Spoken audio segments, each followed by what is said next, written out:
Il riscaldamento globale sta provocando effetti che possiamo toccare con mano anche in Friuli Venezia Giulia. Fa sempre più caldo, le piogge sono rare e quando arrivano provocano gravi danni per il nostro territorio. Tutto questo comporta anche enormi costi per l'economia.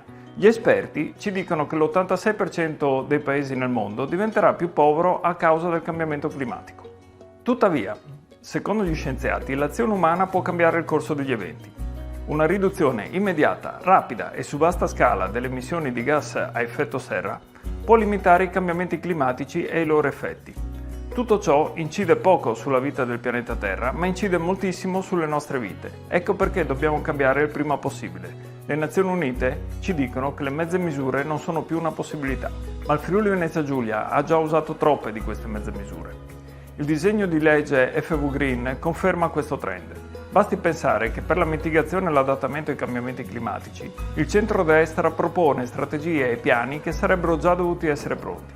Iniziare a scriverli ora rischia solo di far perdere tempo. Esistono già quelli nazionali e ci vogliono anni per approvare nuovi piani. Solo per farvi un esempio, il Piano Nazionale di Adattamento ai Cambiamenti Climatici è stato pensato nel 2017 e solo adesso è in via di approvazione.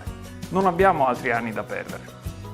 Per un cambio di passo non bastano più finanziamenti a pioggia per poche persone, buoni solo a pulirsi la coscienza e fissare bandierine.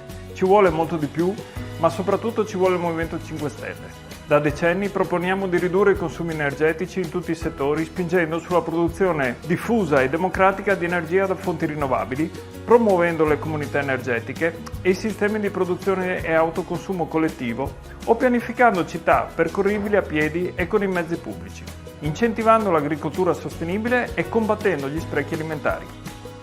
Ridurre, riusare, riciclare e recuperare sono i verbi che ci accompagneranno in questo viaggio. Seguiteci!